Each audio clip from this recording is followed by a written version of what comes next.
따라 하시겠습니다. 안전하서나 입조심, 자나깨나 말조심. 할렐루야. 예수 믿는 사람들은요, 착하기 때문에 절대로 다른 사람에게 피해를 줄 때 물리적 힘으로 피해를 주지 않습니다. 다시 말하면 때리거나 핥히거나 홀키거나 쥐어뜯거나 이렇게 직접적으로 행동으로 다른 사람에게 상처를 주지는 않아요. 우리 예수 믿는 사람들이 천국 갈 때까지 변하지 않는 게 뭐냐? 천국 갈 때까지 안 변하는 게 입술이에요. 입술. 말이 안 변하는 게 말이. 그래서 예수 믿는 사람은 항상 다른 사람에게 상처를 주는데 주먹으로, 손으로, 손톱으로, 발로 주는 게 아니고 뭘로 상처를 준다고요? 입으로 상처죠. 입으로, 말로 상처를 주는 거예요.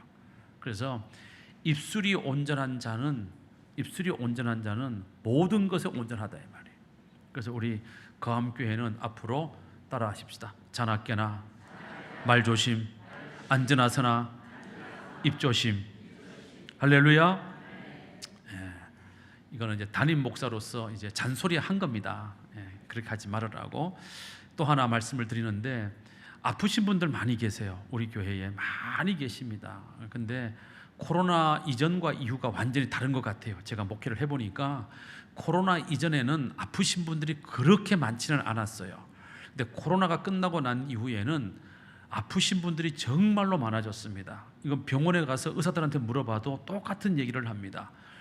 그래서 여러분들 아프면 어디 가야 돼요?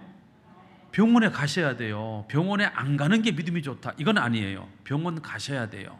근데 병원에 가시는데 우리는 예수를 믿기 때문에, 치료의 주님을 믿기 때문에 병원에도 가지만 뭐도 해야 돼요? 기도도 해야 돼요. 그런데 나도 내 병을 놓고 기도하지만 또 기도의 용사들이, 기도하시는 기도의 일꾼들이 함께 기도해 주면 더 좋아요, 나빠요? 더 좋아요. 그러니까 옛날에 그런 말이 있잖아요. 병은 뭐 하라고요? 소문을 내라며. 소문을 내라. 병은 소문을 내야 돼. 그러니까 병들어 아프신 분들은요, 절대로 내가 죄 때문에 병이 생긴 게 아니에요. 살다 보면 누구나 병이 생기고요. 코로나 이후에는 우리 면역 체계가 다 누구나 할 것 없이 이 코로나 때 다 무너졌어요. 그래서 누구나 지금은 다 병을 가져요. 그리고 우리가 병원 가서 열심히 고치시고, 또 중보기도팀에게 기도도 부탁하시고, 또 저한테 기도받기를 원하시는 분들은 기도를 해주세요라고 말씀을 좀 해주시면 더더욱 감사하겠습니다. 말씀도 안 하시고, 나는 아픈데 말이야, 우리 목사님은 나를 위해서 기도도 한번 안 해주고 말이야, 이렇게 스스로 시험에 들면 된다 안 된다? 안 된다 이 말이에요. 말이라도 한번 해보셔야 될 거 아니에요. 저한테 말도 안 하고 제가 무슨 꿰뚫어 보는 그런 아주 능력 있는 주의 종이 아니에요. 저는 여러분들이 말을 해 주셔야, 여러분들이 말씀을 해줘야, 이분이 아프구나, 이분이 기도받기를 원하시는구나, 그래서 제가 기도하고 목회를 하는 거지. 본인만 아파. 그리고는 교회 와가지고 우리 목사님이 아나 모르나 한번 두고 보자. 몰라요. 말 안 해주면 모른다. 그러니까 여러분들이 내가 어디가 아파요, 목사님 힘드시지만 기도해 주세요. 목사는 그러라고 목사하는 거예요. 맞아요, 틀려요? 맞잖아요.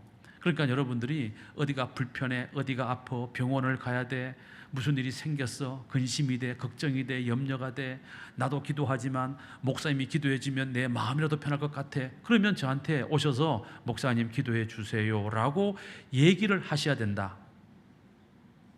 인정하시면 아멘.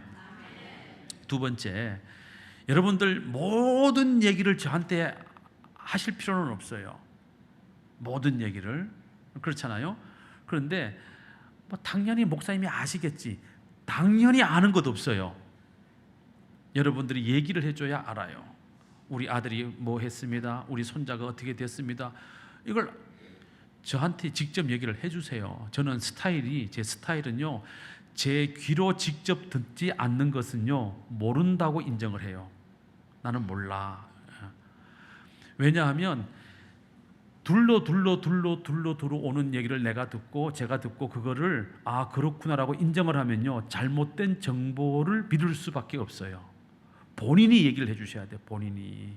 맞아요, 틀려요? 맞잖아요. 그러니까 여러분들 집안에 있는 어떤 일들, 뭐 자녀와 관련된 일들, 남편과 관련된 일들, 뭐 이런저런 일들 때문에 고민이 생기시면 그러면 저한테 와서 직접 얘기를 하세요. 직접.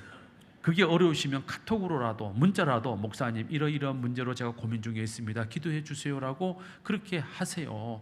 근데 얘기도 안 하고 알려주지도 않고 우리 목사님은 나한테 관심도 없어. 우리 목사님은 나한테 신경도 안 써. 우리 목사님 어쩌면 저럴 수가 있어. 이러면은요 제가 몰라요.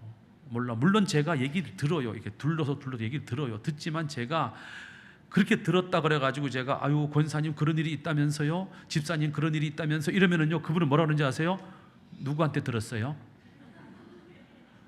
또 그거 가지고 또 따지고 들어. 그러면 안 되잖아요. 그러니까 본인이 얘기를 했으면 좋겠다. 그리고 기도 받기를 원하시는 분은 제가 몸이 한 개밖에 없지만 그러나 어쨌든 최선을 다해서 기도를 해드릴 테니까 여러분들 기도가 필요하신 분들은 주저하지 말고 기도 부탁을 해주시기를 부탁을 드립니다. 이렇게까지 얘기했는데도 또 안 하시는 분들이 또 있어. 하셔야 돼. 예? 여러분 제가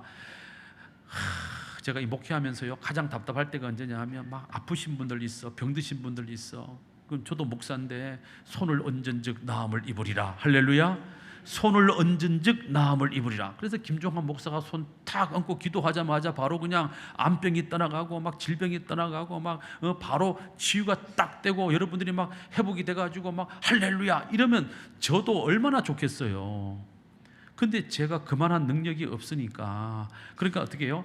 다른 목사님 한 번 하면 나을 질병을 저는 100번 기도하면 될 거 아니에요. 맞아요, 틀려요? 맞잖아요.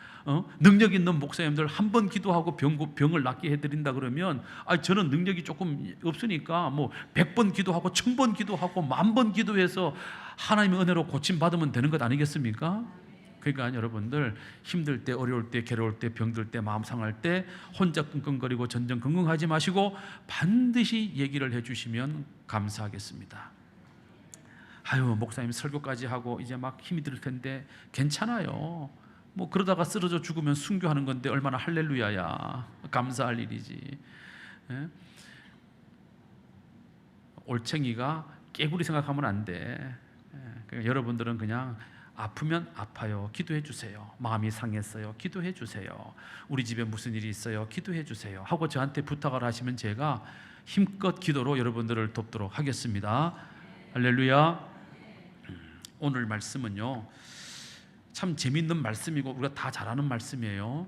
성경에 보면 하나님과 우리의 관계를 비유적으로 여러 가지로 말씀을 하죠. 화면 보시겠습니다. 자, 이렇게 말씀을 하세요. 창조주와 피조물. 맞아요, 틀려요? 맞죠. 하나님은 창조하신 분, 우리는 피조물. 그 다음에 왕과 백성. 하나님은 우리의 왕이 되시고 우리는 그분 나라의 백성이 되고, 하나님은 우리의 아버지시고 우리는 그분의 아들, 자녀가 되고, 또 하나님, 우리 주님은 우리의 영적인 스승이시고 우리는 그분을 닮아가는 제자고, 또 다음 또 주님은 우리의 뭐가 되시고 신랑이 되시고 우리는 주님의 순결한 신부가 되는 것이고, 주님은 우리의 목자가 되시고 우리는 그분을 따라가는 뭐가 되고 양이 되고, 주님은 포도나무시고 우리는 그 포도나무에 붙어있는 뭐가 되고 가지가 되고, 또 주님은 우리의 주인이 되시고 우리는 그분의 영원한 종이 되는 것입니다. 이렇게 하나님, 주님과 우리의 관계를 성경은 이렇게 설명을 하고 있는데, 오늘은 제가 오늘 여기 지금 보여드린 요 관계 속에서 핵심 내용이 뭐냐면요, 순종이에요. 순종. 자, 화면 다시 올려주세요. 자, 순종이에요. 보세요. 자, 피조물은 창조주의 창조 섭리에 뭐 해야 돼요? 순종해야 돼요. 맞죠? 다음에 백성들은 그 나라의 왕에게 뭐 해야 돼요? 순종해야 돼요. 아들은 아버지에게 뭐 해야 돼요? 순종해야 돼요. 제자는 스승의 가르침에 순종해야 돼요. 또 신부는 신랑에게 순종해야 돼요. 다음 양은 목자에게 순종하고 목자를 따라가야 되는 거죠. 자, 가지는 포도나무에게 붙어 있어야 살 수가 있어요. 자, 종은 주인에게 뭐 해야 돼요? 순종해야 돼요. 그래서 이 모든 관계의 핵심 내용이 뭐냐? 하나님과 우리의 관계는 순종하는 관계다. 순종. 우리는 순종만 있어요. 순종만. 오늘은 이 중에서 주인과 종의 관계 속에서 우리가 어떻게 순종할 것인가에 대한 말씀을 은혜로 나누려고 합니다.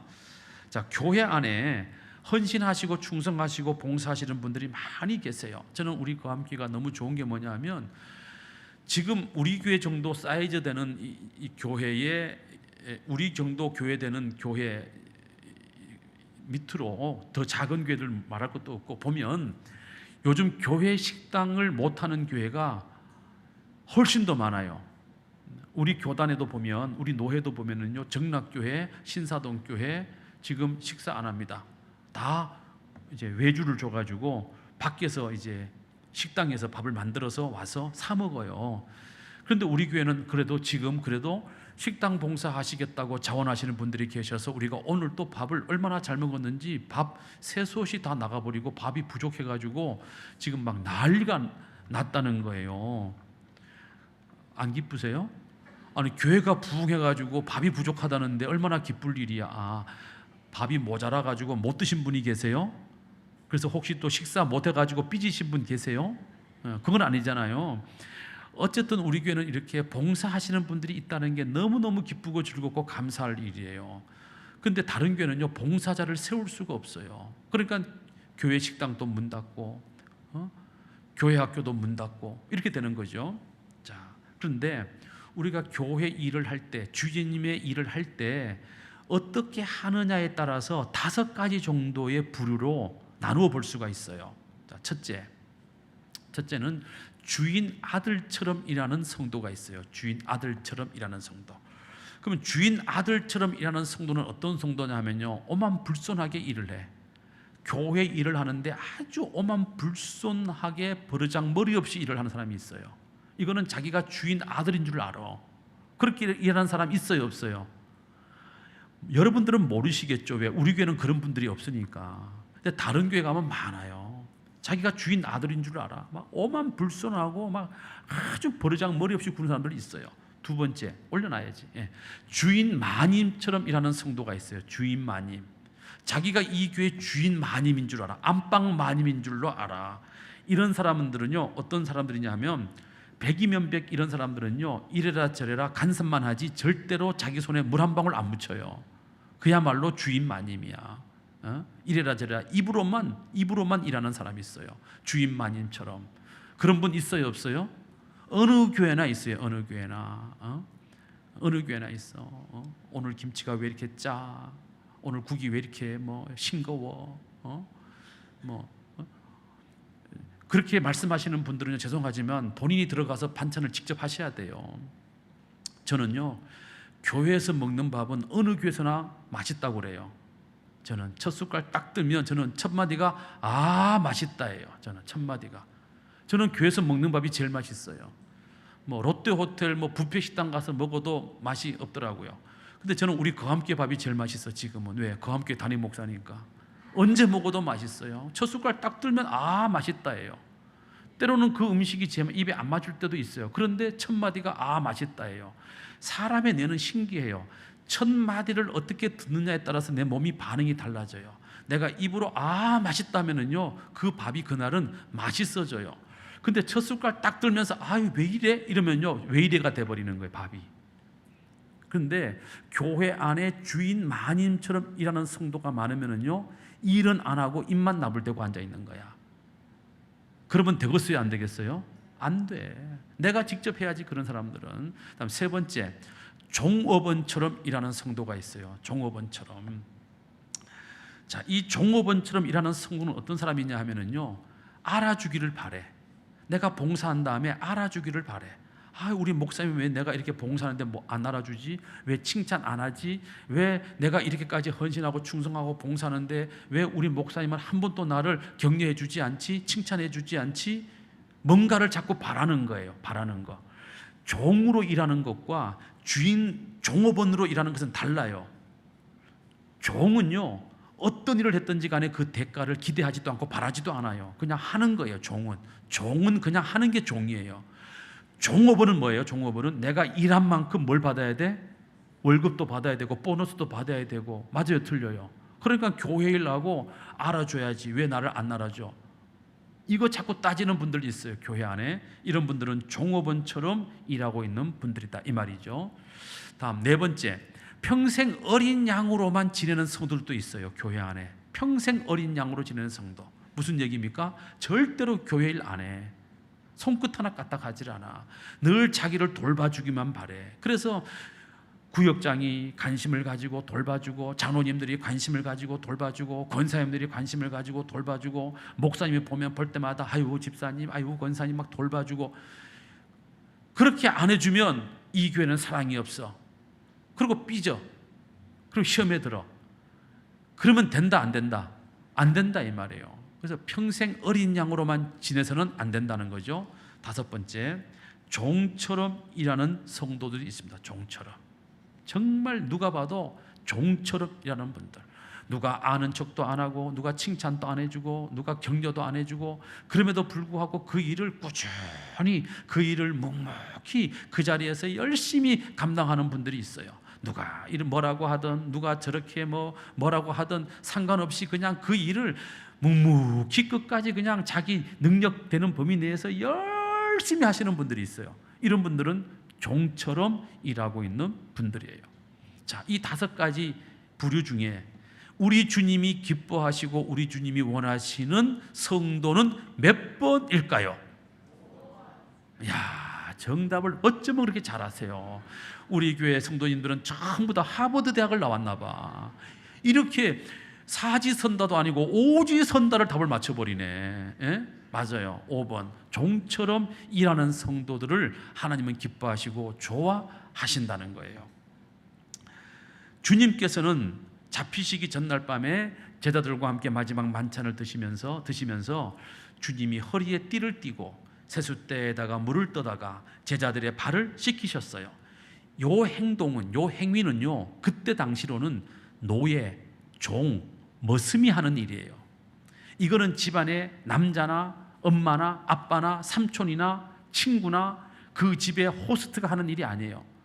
물을 떠다가 다른 사람의 발을 씻기는 일은 철저하게 이거는 종만 할 수 있는 일이에요. 종이 하는 일이에요. 종이. 근데 주님은 우리의 주인이시면서, 우리의 선생님이시면서, 우리의 스승이시면서, 우리의 창조주이시면서, 맞아요 틀려요, 우리의 왕이시면서 그 주님이 맨 마지막 제자들에게 보여주신 믿음의 본, 행위의 본은 뭐냐 하면 바로 종처럼 자기를 낮추어 섬기시는 본을 보이셨다는 거예요. 제자들의 발을 다 닦아주신 다음에 주님이 뭐라고 말씀하시죠?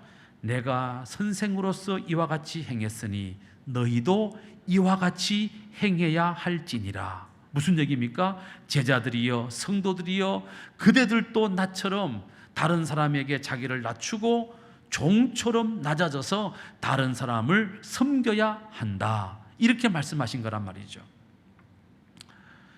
그러므로 우리 기독교 신앙의 본질은 뭐냐? 기독교 신앙의 본질은 뭐냐? 주님의 몸된 교회 안에서 왜 나를 몰라줘? 왜 나를 인정하지 않아줘? 왜 나를 무시해? 왜 나를 이렇게 하면 안 된다 이 말이에요. 기독교 신앙의 본질은 뭐냐 하면, 본질은 자기를 낮추고 비우고 종처럼 다른 사람을 섬기는 것이 기독교 신앙의 핵심 요체가 되는 것입니다. 빌립보서 2장 5절과 8절에 이렇게 말씀합니다. 시작. 너희 안에 이 마음을 품으라. 곧 그리스도 예수의 마음이니 그는 근본 하나님의 본체시나 하나님과 동등됨을 취할 것으로 여기지 아니하시고 오히려 자기를 비워 종의 형체를 가지사 사람들과 같이 되셨고 사람의 모양으로 나타나사 자기를 낮추시고 죽기까지 복종하셨으니 곧 십자가에서 죽으심이라. 기독교 신앙의 본질은 바로 이거예요. 우리 주 예수 그리스도께서 하나님과 동등됨을 취할 것으로 여기지 아니하시고 하늘 보좌를 버리시고 스스로 종의 형체를 가져 이 땅에 오셔서 자기를 낮추시고 비우시되 십자가에 피 흘려 죽기까지 복종하셨다. 우리는 그 주님을 나의 주, 나의 하나님으로 고백하면서 그분을 믿고 그분을 배우고 그분을 닮아가고 있는 것입니다. 그러므로 교회 안에서 내가 말이야 이러면 안 된다 이 말이에요. 우리는 다 자기를 비우고 낮춰야 되는 거예요. 그래서 나보다 남을 낮게 여기고 귀하게 여기고 이 마음으로 살아가는 것이 기독교 신앙의 핵심이라는 거예요. 예수님 당시의 종 둘로스라는 이 헬라어는 노예를 말해요. 노예. 남의 집에서 일해주고 먹고 사는 그런 남의 집에서 일하는 일꾼이 아니고 노예. 이 노예는요, 모든 것을 잃어버린 사람입니다. 노예는 성도 없고 이름도 없고 노예는 그야말로 자기 존재가 없는 거예요. 인간으로서 누릴 수 있는 최소한의 자유도 이 노예들은 누릴 수가 없어요. 불리워질 이름조차 없는 존재가 노예입니다.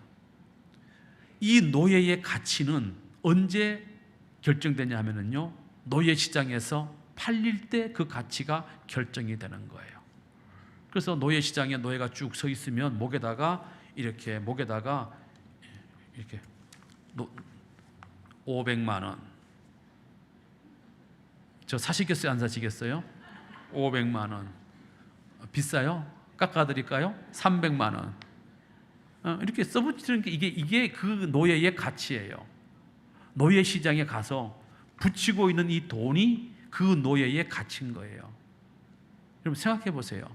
사람의 가치가 천하보다 귀한데 그 사람은 사람으로 태어났는데 가치가 가격으로 결정이 된다 이 말이에요.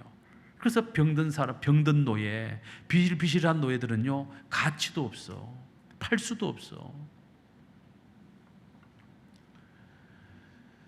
자, 그러면 그 가격을 보고 어떤 사람이 그 사람을 사갑니다. 500만 원 주고 그 노예를 사갑니다. 사가면 제일 먼저 하는 일이 뭐냐면 그 노예의 귀를 뚫어요.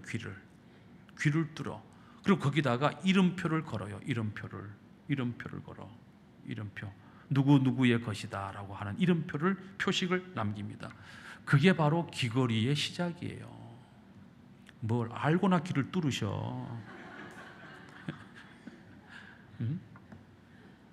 다행히 우리 거함교회는 그래도 뭐 이따만한 거 잘 안 하고 오시더라고요. 야, 제가 저 분당의 어느 교회 목회할 때는요, 야, 거기는요, 막 권사님들이 귀를 막 이따만한 걸 걸고 오셔가지고 이 깃밥이 이렇게 늘어졌어. 무슨 부처기 같이. 하여튼 그렇다는 거예요. 그러면 이제 그 노예는 요 귀에다가 링을 걸고 표식을 남긴 그 사람의 소유물로 존재하는 거예요. 인간으로 존재하는 것이 아니라 그 주인의 소유물로 존재하는 겁니다. 그래서 이 노예는 그때부터 잠을 자도 주인을 위해서, 먹어도 주인을 위해서, 일을 해도 주인을 위해서, 뭐든지 주인을 위해서 이 종은 존재하는 것이죠. 이제 그는 주인이 일어나 하는 시간에 일어나야 되고, 자라 할 때 자야 되고, 먹어라 할 때 먹어야 돼요. 자기 스스로 일어나고 자기 스스로 일하고 자기 스스로 먹는 시간을 정할 수가 없어요. 노예는 그에게는 선택의 여지가 없습니다. 종은 그저 시키는 대로 하라는 대로 하고 가고 해야 되는 것입니다. 이 노예가 할 수 있는 유일한 일이 뭐냐 하면 주인이 시키는 대로 하는 거예요. 그게 노예고 그게 종이고 그게 둘로스예요. 자, 어느 날 주님께서 제자들에게 말씀하십니다. 얘들아, 다른 사람을 실족하지 않도록 해야 하느니라. 다른 사람을 실족시키면 연자맷돌을 목에 메고 바다에 그 사람을 던지는 것과 같은 죄를 짓는 것이다. 이렇게 말씀하셨어요. 이 말씀은 오늘도 유효합니다. 우리 성도 여러분들은요, 다른 사람을 실족하게 넘어지게 만들면 된다, 안 된다? 안 된다 이 말이에요. 다른 사람을 넘어지게 하는 가장 쉬운 방법이 말이에요. 말. 우리가 하는 말로 다른 사람을 실족시킨다 이 말이에요. 그러니까 교회 오면 여러분들 자나깨나 말조심, 안전하서나 입조심을 해야 되는 거예요. 왜? 내가 하는 말 한마디 때문에 누군가가 시험에 들고 실족에 빠지고 어떤 분은 교회를 떠나가고 어떤 분은 믿음의 길에서 아예 멀어진다 이 말이에요. 근데 주님이 제자들에게 너희들 다른 사람을 실족하게 하면 안 된다. 그리고 또 하나, 이제 앞으로 너희들은 누구라도 너희들에게 7번 잘못하고 7번 와서 용서를 빌면 7번이 아니라 7번에 70번이라도 용서해 주는 그런 사람들이 되어야 한다. 이렇게 주님이 말씀을 하세요. 자, 그러면 여러분, 다른 사람을 실족하지 않게 하고 사는 것 쉬워요, 어려워요? 어려워요. 내가 아무리 말조심을 해도, 내가 아무리 입조심을 해도, 나도 인간이다 보니까 내가 어쩌다가 툭 던진 말이 누군가에게는 상처가 될 수 있다 없다? 있어요. 우리가 흔히 하는 말로 우연히 던진 돌에 깨구리는 맞아 죽는 거예요. 내가 툭 던진 말 한마디에 어떤 성도는 상처를 받고 그 상처를 끌어안고 밤새 몸부림치다가 병에 걸린다 이 말이에요. 이게 쉽지가 않아요. 다른 사람을 실족하지 않게 하는 것 굉장히 어려운 일이에요. 또 다른 사람이 나한테 7번 잘못을 했어. 그런데 그 사람이 7번 용서를 빌면 7번 다 용서해 주라는 거예요. 주님은 아니 7번에 70번이라도 용서해 주라는 거예요. 여러분, 이게 쉬워요, 어려워요? 이거는 더 어려워요. 이건 더 어려운 일이야.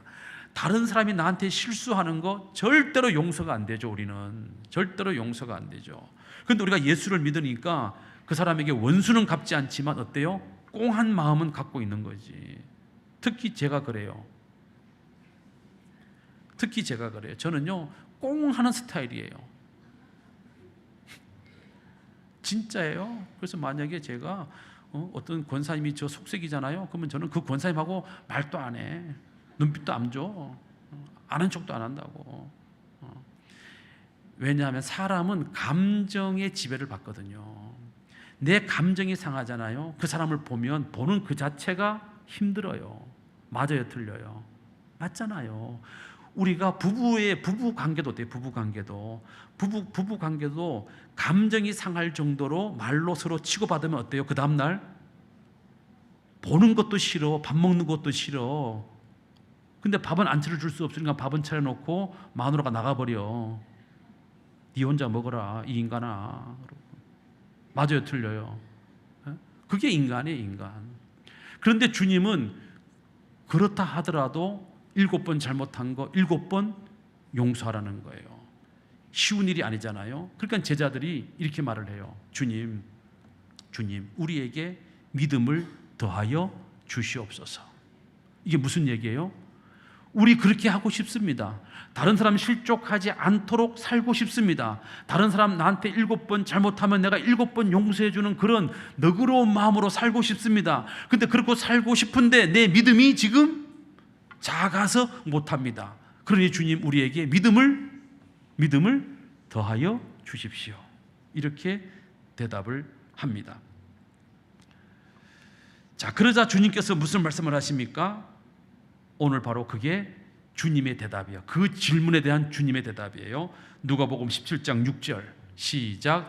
주께서 이르시되 너희에게 겨자씨 한 알만한 믿음이 있었더라면 이 뽕나무더러 뿌리가 뽑혀 바다에 심기어라 하였을 것이요 그것이 너희에게 순종하였으리라. 이게 무슨 말씀입니까? 그거 그렇게 큰 믿음이 요구되는 일이 아니야. 너희들 안에 겨자씨만한 믿음만 있어도 그 일은 충분히 할 수 있어. 무슨 얘기입니까? 다른 사람을 실족시키지 않고 살아가는 것, 다른 사람이 나한테 7번 잘못하고 7번 용서를 빌 때 7번 용서할 수 있는 것, 이거는 믿음의 문제와 아무런 관련이 없다 이 말이에요. 그럼 그게 무슨 문제이냐? 다른 거 같아요. 그거는 인격의 문제고 태도와 자세의 문제라는 거예요. 믿음이 좋다고 하는데 우리 삐져요, 안 삐져요? 삐져. 믿음이 좋다고 하는데 다른 사람 상처 줘요, 안 줘요? 줘요. 오히려요, 교회 안에서 믿음이 좋다는 사람들이요, 말로 다른 사람에게 상처 더 많이 줘요. 더. 그래서 다른 사람을 실족하지 않게 만드는 것, 상처를 안 주는 것, 다른 사람 잘못했을 때 용서해 주는 것, 이거는요, 믿음의 문제가 아니라는 거예요. 이거는 태도와 자세, 마음의 문제라는 겁니다. 종종 우리는 어떤 문제가 생기면 모든 것을 믿음의 문제로 가져가려는 경향이 있어요. 믿음의 문제로. 특별히 무엇인가를 안 하려고 할 때 더욱더 우리는 믿음을 가지고 끌어옵니다. 그래서 오늘 주보에 시온 찬양대, 호산나 찬양대 이제 대원 모집 공고가 나갔습니다. 그래서 가만히 보니까 어떤 집사님 찬송을 들어보니까 제법 잘해. 목소리가 오늘 누군지는 모르겠지만 은쟁반의 옥구슬 같은 소리가 딱 났어. 그래가지고 아유 집사님 권사님 목소리가 참 아름답고 좋으신데 이번에 찬양대 좀 하십시오 라고 하든지, 아니면 교회학교 교사가 부족하니까 교회학교 교사 좀 해주십시오 라든지, 아니면 식당 봉사팀에 지금 설거지할 사람이 많이 부족하니까 좀 도와서 식당 사역 좀 해주십시오 라고 하면 대부분 그 일을 안 하겠습니다 라고 말할 때 어떻게 대답을 하죠? 어떻게 그걸 거절하죠? 아유 목사님 제가 믿음이 약해서 못합니다. 제가 믿음이 없어서 아직 제가 그만한 믿음이 안 됩니다. 전부 다 믿음을 갖다 붙인다 이 말이에요. 근데 주님은 뭐라 그러는 거예요? 그거 믿음의 문제가 아니라는 거예요. 그거는 태도와 자세, 인격의 문제라는 것이죠. 여러분 정말 그런 것입니까? 그것은요 믿음이 없는 것이 아니라 할 마음이 없는 것이고 우리의 태도가 잘못된 것이에요. 팔레스타인 사람들, 이스라엘 사람들은요 가장 작은 것을 겨자씨만하다 이렇게 표현을 해요. 겨자씨만하다. 우리 한국 사람들은요 가장 작은 것을 뭐라 그래요? 눈꼽만하다 그래. 눈꼽만하다 그래. 지금 주님은 뭐라고 말씀합니까? 눈꼽만한 믿음만 있어도 이 뽕나무를 명하여 저리로 옮겨가라고 명령할 수 있다는 거예요. 불가능한 일이야. 불가능한 일. 그 불가능한 일을 눈꼽만한 믿음만 있어도, 그 믿음만 있어도 야 이 뽕나무야 이쪽에서 이쪽으로 옮겨가거라 할 수 있다라는 거예요. 옮겨가고 안 가고는 그것은 나중에 문제고, 그렇게 명령할 수 있는 자신감이 생긴다는 거예요. 오늘 여러분들이 교회 나와서 예배드리고 기도하고 찬송 부르고 헌금하고 또 교회 봉사하고 또 이렇게 정신 먹고, 오늘 특별히 우리 박상문 장로님, 정선욱 권사님이 아주 그냥 잔치 음식을 맛있게 잘 대접을 하셔가지고 우리가 다 배불리 먹고 지금 졸리는 중에도 눈을 꿈뻑꿈뻑 하면서 안 졸라고 길을 쓰면서 이렇게 설교를 듣는 이 것만으로도 여러분들은 눈꽃보다는 큰 믿음을 가지고 계신다 이 말이에요. 맞아요, 틀려요? 이 정도 믿음 없으면 다 집에 갔지 벌써.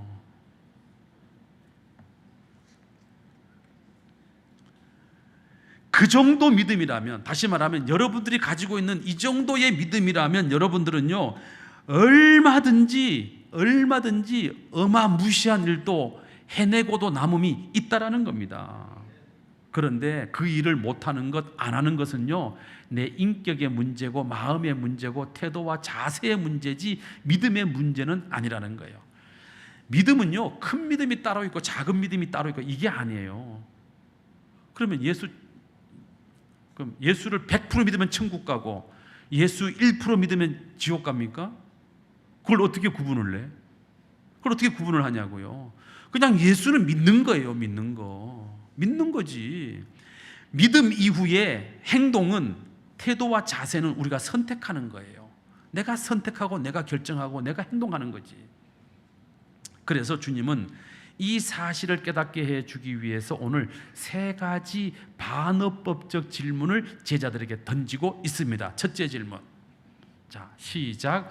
너희 중에 밭을 갈거나 양을 치는 종이 있다고 치자. 그 종이 하루 종일 밭에서 일하고 돌아왔다고 주인인 너희들이 그 종에게 고생했다, 얼마나 배가 고프냐, 어서 와서 먼저 뭘 좀 먹어라 라고 할 주인이 있다 없다? 없다라는 거예요. 없다라는 거예요. 그런 주인은 없다라는 거예요.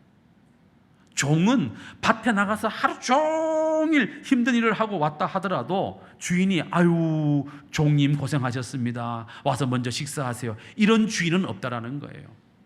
보통 주인은 뭐라 그러죠? 일하고 왔느냐? 그럼 마당 쓸어라 이러죠. 마당 쓸었느냐? 그러면 대청마루 닦아라 이러죠. 대청마루 닦았냐? 그럼 밥 해라 이러죠. 밥 했냐? 이제 그럼 밥 차려라 이러죠. 밥 차렸냐? 내가 잘 먹을게 하고 먹고 어떻게 합니까? 밥 치워라 그러는 거지. 종은요 이런 대접을 받지 않아요. 주인은 그렇게 말하지 않아요. 자, 그런데 종이 아니 주인 나으리, 아니 지금 내가 하루 종일 땡볕에 나가가지고 밭 갈고 농 갈고 씨 뿌리고 곡식 거두고 하루 종일 일하고 지금 돌아와가지고 내가 물 한 모금 못 마시고 밥도 한 그릇 못 먹고 내가 열심히 일하고 지금 돌아왔는데 또 일을 하라고요? 아니요, 저 밥 좀 먹고 할게요. 이렇게 말할 수 있는 종이 있어요, 없어요? 없어요. 그런 종은요 바로 내다 팔아버려. 얘라 이 너같이 말 안 듣는 놈 필요 없다 하고는 다른 집에 팔아버린다니까요. 그래서 주님이 두 번째 질문을 던져요. 두 번째 질문 시작. 오히려 내 먹을 것부터 먼저 준비해라. 그리고 내가 다 먹을 때까지 곁에서 시중을 들고 있다가 내가 다 먹고 나면 그때 네가 먹도록 해라 하지 않겠느냐. 맞아요, 틀려요? 그렇게 하죠, 주인이. 그러면 어떻게 해야 돼? 종은 옆에 서가지고 물 가지고 오너라. 예, 물 떠다 드려야 되고, 김치가 떨어졌구나. 예, 김치 갖다 드려야 되고, 야 이거 국이 좀 부족하다. 국도 갖다 드려야 되고. 종은 먹고 싶어도 참고 뭐 해야 돼요? 시중을 다 들어야 되는 거예요. 숟가락 하나 들 힘이 없어도 종은 주인이 하라는 대로 해야 되는 겁니다. 그럴 때 주인이 아이고 너 오늘 하루 종일 일하느라고 얼마나 고생했느냐, 그렇게 알아줄 수도 있고 몰라줄 수도 있다는 거예요. 주인이 몰라줬다 그래가지고 섭섭하다고 종이 주인한테 주인 나으리 섭섭합니다. 어떻게 밥을 혼자 먹습니까? 나도 먹으랍니다 하고 금방지게 주인 밥 먹는데 앞에 앉아가지고 종이 밥숟가락 들면 돼요, 안 돼요? 안 되죠. 그거는 쫓겨나는 거지. 다른 데 팔려가야 되는 거예요. 그래서 세 번째 질문이 나옵니다. 세 번째 질문 시작. 하루 종일 밭에서 일하고 온 그 종이 주인을 위해 먹을 것 준비해주고 다 먹을 동안 수발 들었다고 해서 그 종에게 주인이 아이고 감사하다 고맙다 라고 할 주인이 있느냐 이 말이에요. 있어요, 없어요? 있을 수는 있어요. 착한 주인은 아유 그래 오늘 또 고생했다 할 수 있어요. 그러나 안 해도 상관이 없는 거예요. 자, 노예는 주인이 명령한 것을 자기 힘이 닿는 대로 하는 거예요. 그래서 주님은 10절에 이렇게 말합니다. 10절에 이렇게 말씀합니다. 시작.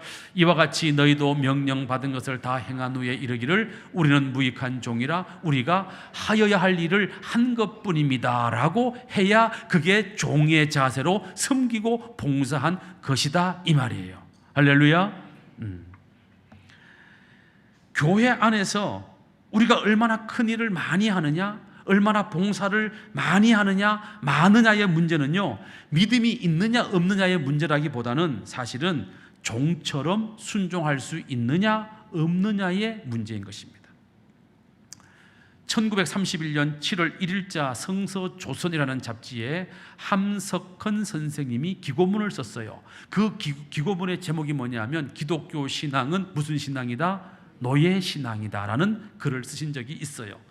자, 왜 우리의 기독교 신앙은 노예 신앙이어야 하는가?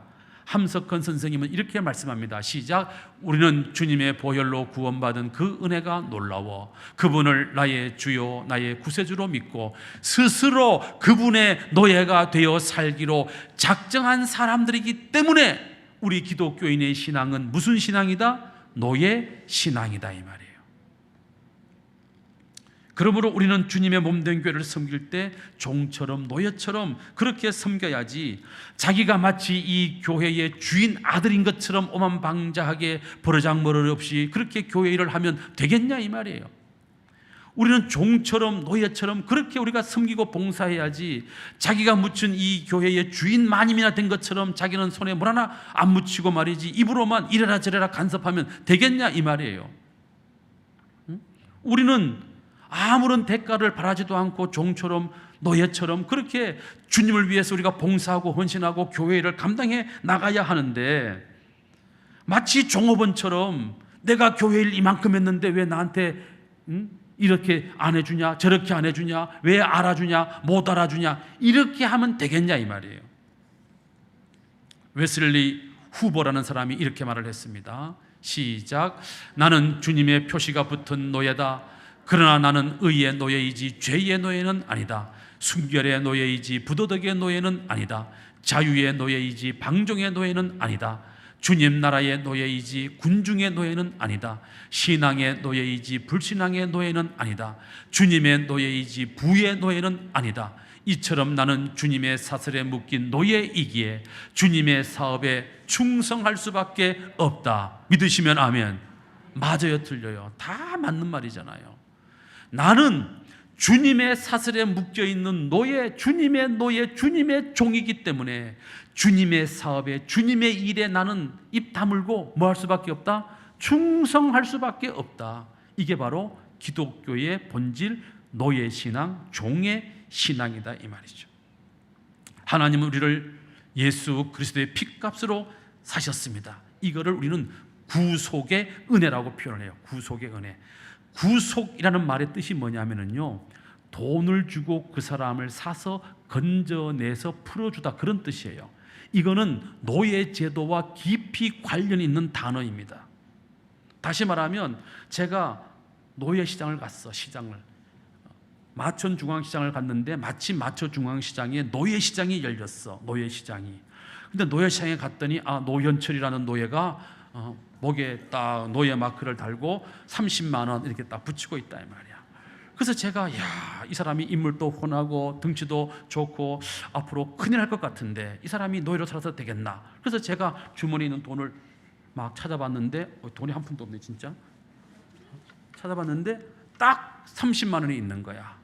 그래가지고 제가 그 돈을 다 털어가지고 주인한테 이보시오, 내가 30만 원 줄 테니 이분을 나한테 파시오. 그래서 제가 이 노현철 집사를 샀어. 자, 그러면 어때요? 사는 그 순간 이 노현철 집사는 그 주인의 종이 아니고 사는 순간 누구의 종이 되는 거예요? 나의 종이 되는 거예요. 저의 종이 되는 거예요. 근데 사가지고 보니까 인물도 훤하고 사람도 반듯하고 너무너무 좋아. 그래서 제가 노예 문서를 찢어버렸어. 노예 문서를 노예 문서를 빡빡 찢었어. 찢어가지고는 딱 불태워버리고 이제 당신은 자유입니다. 당신 마음대로 하고 싶은 대로 뜻하는 바를 이루면서 행복하게 남은 생애를 사십시오 하고 딱 풀어줬어. 그랬더니 이분이 감사합니다 하고는 막 어디론가 달려갔더니 어디로 갔겠어? 집으로 갔겠죠. 우리 집사님 기다리고 있는 집으로 갔어. 가가지고 집에 가지고 아무리 생각을 해봐도 너무너무 고마운 거야. 너무너무 감사한 거야. 왜? 김종환 목사가 아니었으면 내가 평생 마천중앙시장 누군가의 종이 돼가지고 종처럼 살아야 되는데 그분이 자기 전 재산을 털어가지고 나를 사가지고 아낌없이 풀어줘서 내가 자유인이 되었단 말이지. 이게 너무 감사해. 너무 고마워. 그래서 견딜 수가 없어. 그 은혜가 너무너무 감사해. 그래서 자기 발로 기어 들어와. 우리 집에 들어와가지고는 목사님, 이제부터 제가 목사님 하라는 대로 하면서 시키는 대로 하면서 무슨지 할 테니까 목사님 힘든 일, 어려운 일, 괴로운 일 있으면 저한테 말씀만 하십시오. 제가 다 해결해 드리겠습니다. 종은 아닌데, 노예는 아닌데 스스로 뭐가 되어서, 종이 되어서 자기를 구원해주고 살려준 김종환 목사를 위해서 남은 생애를 열심히 봉사하고 열심히 충성하고 열심히 섬기면서 살아가는데 입이 이만큼 나와가지고 하겠습니까? 예? 왜 나를 노예에서 해방시켜가지고 내가 당신 섬기면서 살게 이 고생하게 만드냐 이러겠냐고요. 기쁜 마음으로 할 거 아니에요. 기쁜 마음으로. 그게 바로 기독교에서 말하는 노예 신앙의 핵심이다 이 말이에요. 우리 모두를 예수님이 그렇게 예수의 피값으로 사탄 마귀로부터 우리를 사서 해방시켜서 하나님의 거룩한 자녀로 만들어 주신 거예요. 그 은혜를 기억하고 우리는 스스로 주의 종으로 살아가는 거예요. 이게 기독교 신앙의 핵심이라는 것입니다. 우리는 더 이상의 죄의 노예가 아니라 주님의 노예가 되었고, 우리는 이제 주님만을 위해서 희생하고 헌신하고 충성하고 봉사하는 것이 내 인생의 기쁨이 되어야 하는 거예요. 여러분 제발 부탁드립니다. 교회를 하시다가 마음이 불편하시잖아요. 하지 마세요. 제발 하지 마세요. 제발 멈추세요. 제발 교회를 하다가 힘들고 어려우면 멈추시고 기도의 자리로 나와서 기도하고 은혜를 받고 주님이 나를 어떻게 구원해 주셨는지 그 은혜를 기억하십시오. 교회 일 내가 안 해도 누군가는 하게 돼 있어요. 이빨이 없으면 잇몸으로 살면 돼요. 교회 청소 하러 와서 불평할 것 같으면 나오지 마세요. 토요일마다 우리가 얼마나 기쁜지 몰라. 토요일마다 모여가지고 같이 밥 먹고 같이 청소하고 웃고 즐기고 재미있고 행복하고, 그러니까 토요일날 세상 천지에 막 50명 막 많을 때는 막 60명까지 나와가지고 밥 먹고 교회 청소하는 교회는 대한민국에 거함교회밖에 없다는 거예요. 근데 교회 일 하면서 입이 이만큼 나온다? 교회 일 하면서 주의 일 하면서 원망 불평이 나온다? 은혜가 떨어진 거예요. 은혜가 떨어진 거.